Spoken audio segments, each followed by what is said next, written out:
Big exclusive. मैं हूं आपके साथ अनामिका पांडे। आज बिग एक्सक्लूसिव में सबसे पहले बात बांग्लादेशियों को अवैध रूप से देश में आने से रोकने के लिए उठाए जा रहे सबसे बड़े कदम की। देश भर में बांग्लादेशी घुसपैठियों को बाहर करने के लिए जरूरी कदम उठाए जा रहे हैं और अब बांग्लादेश बॉर्डर पर एनआईए बैरियर लगाने जा रही है। दरअसल अब अवैध तरीके से भारत आने वालों की जांच एनआईए करेगी। कैसे होगी ये जांच, क्या कदम उठाए जाएंगे, पूरी खबर विस्तार से आपको बताएंगे। एक तरफ बांग्लादेशियों को लेकर बड़े कदम भारत में उठाए जा रहे हैं, तो वहीं दूसरी तरफ अवैध बांग्लादेशियों को लेकर जो कदम उठाए जा रहे हैं उसका असर बांग्लादेश में देखने को मिल रहा है। वो ऐसे क्योंकि बांग्लादेश में अल्पसंख्यकों के लिए लगातार हालात खराब होते जा रहे हैं। ये कहें कि बांग्लादेश अल्पसंख्यकों के लिए नर्क बनता जा रहा है तो गलत नहीं होगा। पिछले एक महीने से लगातार हिंदुओं को टारगेट किया जा रहा है और अब हिंदू पुलिस हिरासत में भी सुरक्षित नहीं रह गए हैं। तभी तो प्रलय चौकी को पुलिस हिरासत में इतना टॉर्चर किया गया कि उसकी मौत हो गई। लेकिन मजाल है कि बांग्लादेश पुलिस का एक भी जवान या पुलिस का कोई भी नुमाइंदा हिंदू की मौत पर एक शब्द भी बोलेगा कैसे? पुलिस हिरासत में मौत हो जाती है, पुलिस की गिरफ्त से, पुलिस के बीच से खींचकर लोग लेके जाते हैं, दीपू दास को मार देते हैं, पुलिस तब भी कुछ नहीं बोलती है। अब क्या बोलेगी? लेकिन एक तरफ बांग्लादेश में अल्पसंख्यकों को मारा जा रहा है, ये खबर आपको हम दिखाएंगे। घुसपैठियों को लेकर बड़े कदम भारत में उठाए जा रहे हैं, ये भी हम आपको बता दें कि कैसे भारत में बांग्लादेशियों को लेकर एनआईए अब बड़े कदम उठाने जा रही है। बात करने वाले हैं बॉर्डर पर एनआईए के बैरियर की। अवैध बांग्लादेशी घुसपैठ के बड़े नेटवर्क की जांच अब एनआईए के हाथ में आ गई है। दिल्ली से लेकर सीमावर्ती राज्यों तक फैले फर्जी पहचान और फंडिंग के पूरे खेल पर राष्ट्रीय जांच एजेंसी का शिकंजा कसने जा रहा है। अवैध बांग्लादेशी घुसपैठ मामले में एनआईए अब घुसपैठियों की जांच करेगी। एनआईए को सौंपी गई है पुलिस की जांच। पहले दिल्ली पुलिस पूरे मामले की जांच कर रही थी। 2025 में एफआईआर दर्ज की गई, स्पेशल सेल ने एफआईआर दर्ज की थी। आपराधिक साजिश से जुड़ी धाराएं इसमें शामिल हैं। 1 दर्जन से ज्यादा आरोपी गिरफ्तार किए गए हैं। सीमा पार से घुसपैठ करने की साजिश हुई, फर्जी आधार, वोटर आईडी कार्ड तक बनवाने का आरोप लगा है। कई नेटवर्क सीमावर्ती राज्यों से संचालित हुए हैं। जालसाजी, विदेशी अधिनियम की धाराएं भी इसमें जोड़ी गई हैं। एनआईए पूरे सिंडिकेट और मनी ट्रेल की जांच करेगी। एनआईए दर्ज कर सकती है एफआईआर उन लोगों के खिलाफ जो अवैध तरीके से भारत आते हैं या जिनको भारत में प्रवेश कराया जाता है, और जो कराते हैं उनके लिए भी। गृह मंत्रालय के निर्देश पर यह अभियान चलाया गया था। अवैध प्रवासियों का डिपोर्टेशन अभी भी जारी है। 2025 में दिल्ली से लगभग 2200 बांग्लादेशियों को डिपोर्ट किया गया है। 2004 में 14 और 2008 में सिर्फ 5 बांग्लादेशी डिपोर्ट किए गए थे। अधिकांश घुसपैठिए बंगाल बॉर्डर से दाखिल हुए थे, लेकिन उसके बाद भी पश्चिम बंगाल सरकार इन लोगों को लेकर कोई कदम नहीं उठाती। कारण ये कि ये पश्चिम बंगाल की वर्तमान सरकार के वोट बैंक हैं, जिन्हें अवैध तरीके से भारत में एंटर कराया जाता। उन्हीं को रोकने के लिए एनआईए कदम उठाने जा रही है। रिपोर्ट देखिए।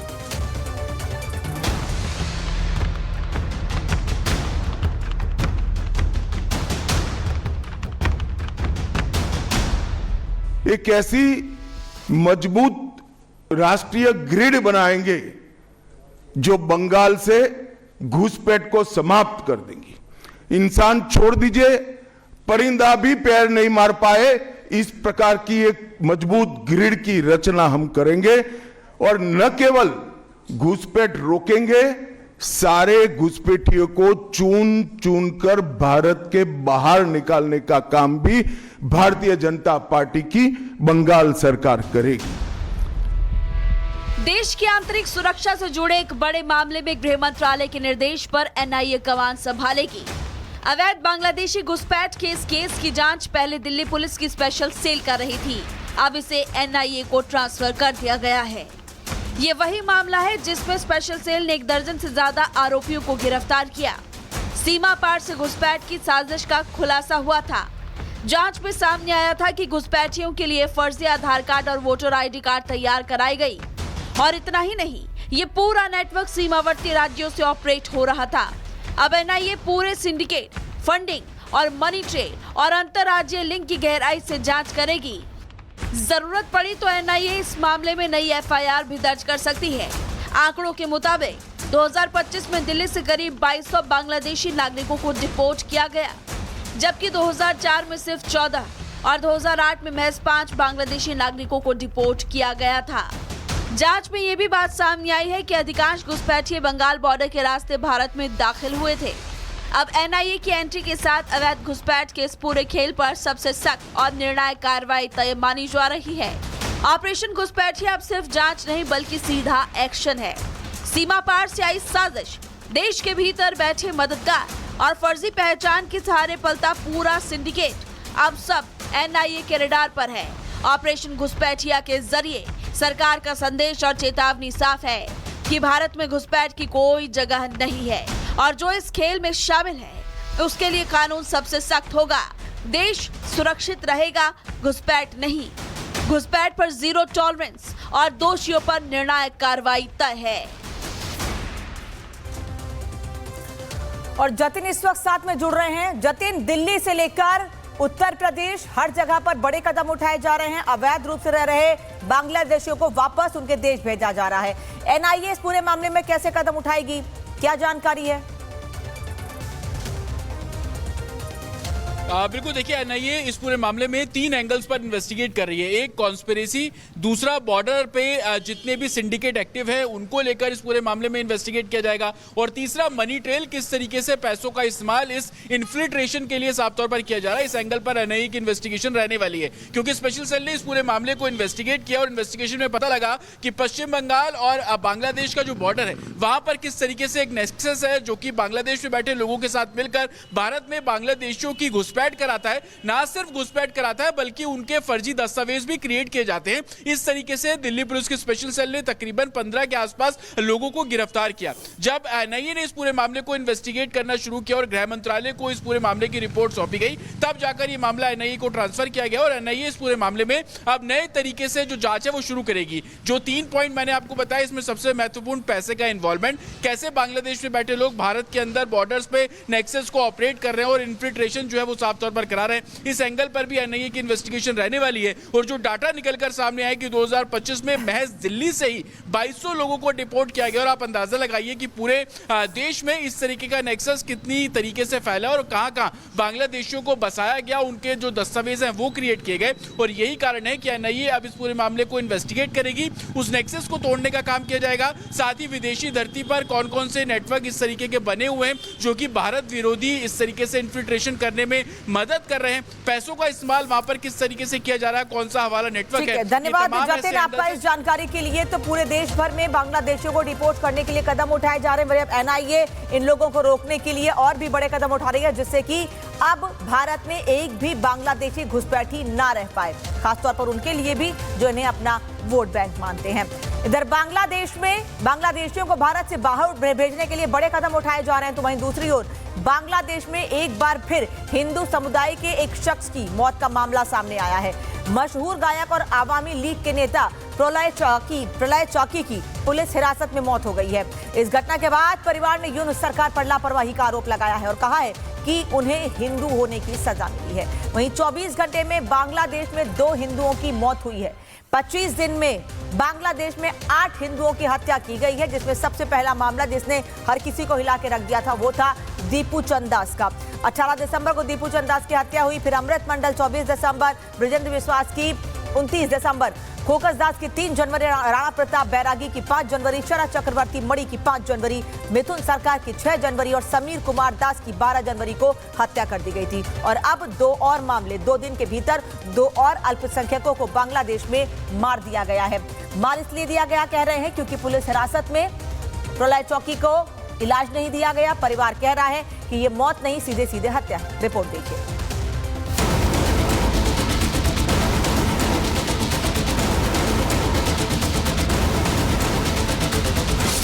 बांग्लादेश में एक और हिंदू की मौत, पहचान बनी सजा, न्याय को लगा ताला। कट्टरपंथियों का राज, यूनिस सरकार बेनकाब। बांग्लादेश में हिंदुओं पर अत्याचार रुकने का नाम नहीं ले रहा है। हिंसा की बढ़ती घटनाओं के बीच एक और हिंदू नेता और संगीतकार प्रलय चाकी की पुलिस कस्टडी में 11 जनवरी को मौत हो गई। कौन थे प्रलय चाकी? दिग्गज गायक और 1980 के दशक में बेहद लोकप्रिय बांग्लादेश टेलीविजन का जाना पहचाना चेहरा। भाई मोलय चाकी के साथ संगीत में बनाई अलग पहचान। आवामी लीग से जुड़े वरिष्ठ नेता। दरअसल प्रलय चाकी को छात्र आंदोलन से जुड़े कथित मामले में 16 दिसंबर 2025 को गिरफ्तार किया गया था और हिरासत में तबीयत बिगड़ने के बाद उनकी 11 जनवरी को मौत हो गई। लेकिन ये सच नहीं है। परिवार का आरोप है कि प्रलय चाकी की तबीयत लगातार बिगड़ती रही, लेकिन ना समय पर इलाज मिला और ना ही उन्हें अस्पताल ले जाया गया। प्रलय चाकी की गलती बस इतनी थी कि वो हिंदू थे और यही पहचान उनकी मौत की वजह बनी। बांग्लादेश में किसी हिंदू की मौत का ये कोई पहला मामला नहीं है। 2 दिन पहले ही 28 साल के ऑटो रिक्शा चालक समीर कुमार दास को कट्टरपंथियों ने पहले बेरहमी से पीटा और फिर धारदार हथियारों से उनकी हत्या कर दी। बांग्लादेश में आए दिन हिंदुओं की हत्या हो रही है और यूनिट सरकार हाथ पर हाथ धरे बैठी है। यही वजह है कि पिछले 26 दिनों में 12 हिंदुओं की हत्याएं हो चुकी हैं। जॉय महापात्रा पीट पीट कर हत्या, दीपू चंद्र दास झूठा आरोप लगाकर हत्या, अमृत मंडल पीट पीट कर मार डाला, बजेंद्र बिस्वास मजाक में गोली मारी, खोकन चंद्र दास आग लगाकर जला डाला, राणा प्रताप बैरागी कट्टरपंथियों ने हत्या की, शरद चक्रवर्ती मणि दिन दहाड़े मर्डर। बांग्लादेश में हिंदुओं के खिलाफ जुल्म के बीच यूनिट सरकार की चुप्पी सबसे बड़ा सवाल बनी हुई है। प्रलय चाकी की मौत ने एक बार फिर वहां की सरकार का हिंदू विरोधी चेहरा उजागर कर दिया है। भारत समेत पूरी दुनिया ने बांग्लादेश में अल्पसंख्यकों पर बढ़ती हिंसा पर गहरी चिंता जताई है, लेकिन ढाका में सत्ता के गलियारों में अब भी सन्नाटा है।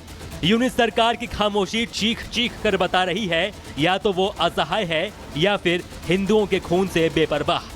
Bureau report, Republic Bharat. बड़ी खबर आपको बता दें कि जीएमयू धर्मांतरण केस में एक और बड़ा खुलासा हुआ है। 17 दिसंबर को ही पीड़िता ने शिकायत की थी। सूत्रों से ये पता चला है कि 17 दिसंबर को ही पीड़िता ने शिकायत की थी।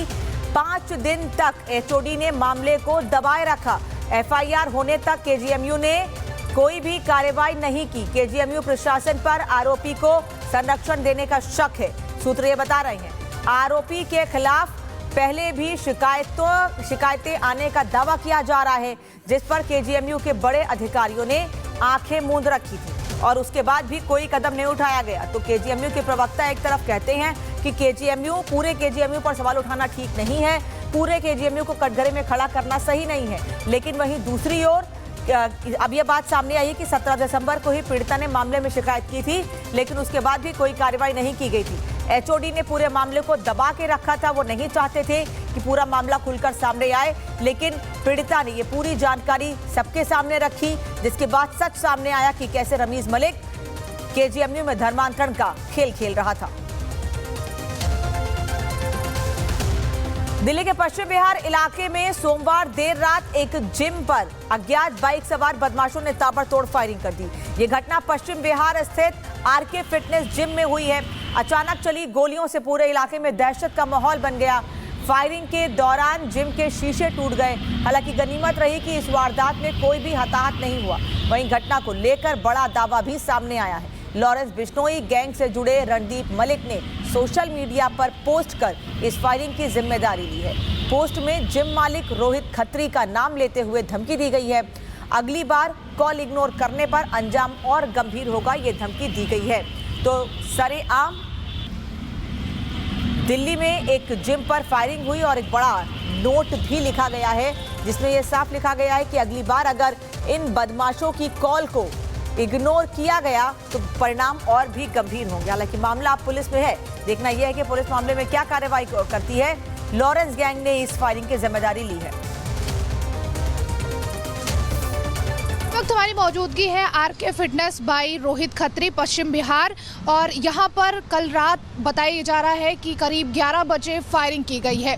आरके फिटनेस जिम जो पश्चिम बिहार में मौजूद है वहाँ पर फायरिंग की गई है और इसकी जिम्मेदारी और इसका दावा लॉरेंस बिश्नोई ग्रुप ने की है। आरके फिटनेस पश्चिम बिहार दिल्ली में जिम पर फायरिंग हुई है। यह फायरिंग मैंने रणदीप मलिक और अनिल पंडित यूएसए ने कराई है। मैंने इसे कॉल की थी, इसने कॉल इग्नोर की, इसलिए यह करना पड़ा। अगर अगली बार कॉल उठाई नहीं तो तुझे धरती से उठा लूंगा। यानी ये एक फेसबुक पोस्ट किया गया है जिसमें लॉरेंस बिश्नोई गैंग ने ये जिम्मेदारी ली है और ये दावा किया है कि ये फायरिंग उनके द्वारा ही कराई गई है। साफ तौर पर कहना ये है कि रोहित खत्री को इन्होंने फ़ोन किया था और रोहित खत्री ने फ़ोन इग्नोर कर दिया, कॉल इग्नोर कर दी। जब ऊपर से 2 लड़के आए उतर के, उन्होंने कहा अंकल तुमने कुछ देखा? मैंने भाई मैंने कुछ नहीं देखा। कि बाहर चलो, बाहर आए तो कुछ नहीं। कितने बजे की बात? ये 11:30 पौने 12 का टाइम था। मतलब 11 से लेके 12 के बीच में है सारा हुआ है ये। तो जब रात में फायरिंग हुई तो कुछ लोग आए, क्योंकि आप बता रहे हैं कि गोलियों की भी आवाज़ नहीं आई जब फायरिंग हुई?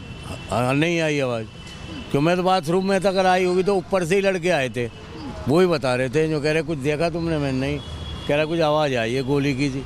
जब मैंने चलो भाई बाहर देखते हैं तो बाहर आए तो कुछ नहीं।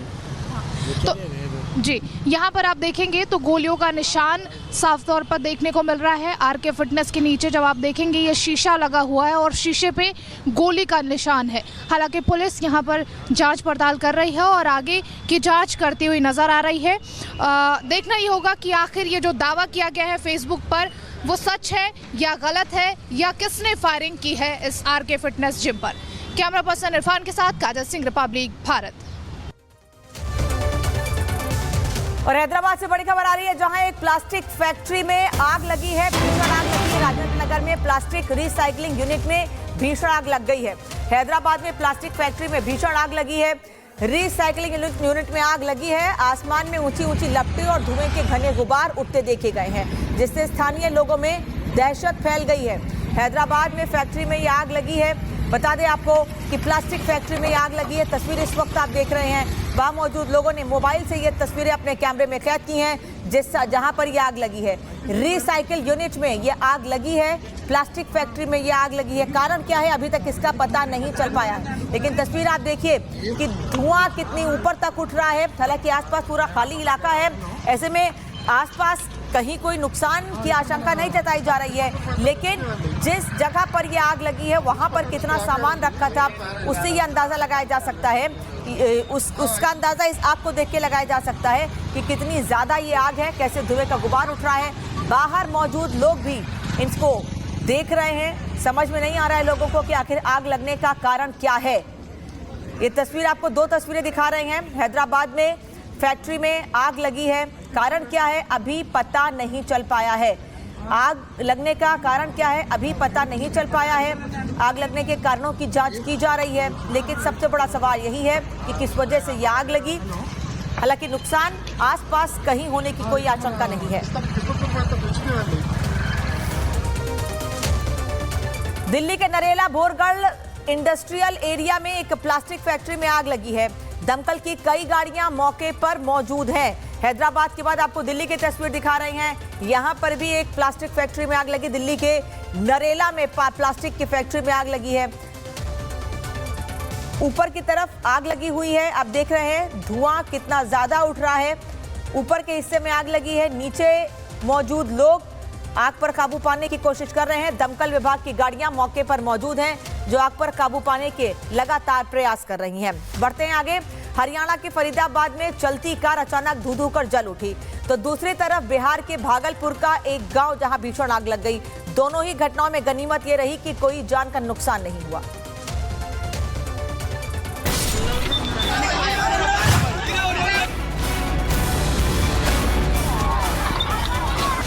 ये पहली तस्वीर फरीदाबाद के गुरुग्राम रोड की है, जहां हनुमान मंदिर के सामने देर रात बड़ा हादसा होते होते टल गया। चलती कार में अचानक आग लग गई। कार चला रहे दिनेश ने बोनट से चिंगारी निकलते देख तुरंत गाड़ी रोकी और बाहर कूदकर अपनी जान बचाई। कुछ ही पलों में पूरी कार आग की चपेट में आ गई। सूचना मिलते ही फायर ब्रिगेड मौके पर पहुंची और आग पर काबू पाया। शुरुआती जांच में इंजन में शॉर्ट सर्किट को आग की वजह माना जा रहा है। वहीं दूसरी तरफ बिहार के भागलपुर के अमीरी गांव में भीषण आग से 4 घर जलकर राख हो गए। आग में लाखों का सामान भी जलकर खाक हो गया। ग्रामीणों ने अपनी जान जोखिम में डालकर आग को फैलने से रोका। पुलिस और प्रशासन मौके पर पहुंची और आग लगने के कारणों की जांच की जा रही है। चाहे सड़क हो या चलती कार हो या फिर गांव के घर, आग का खतरा जरा सी लापरवाही से तबाही बन सकता है। फिलहाल दोनों ही मामलों में राहत की बात यह रही कि कोई भी हताहत नहीं हुआ। Bureau report, Republic Bharat.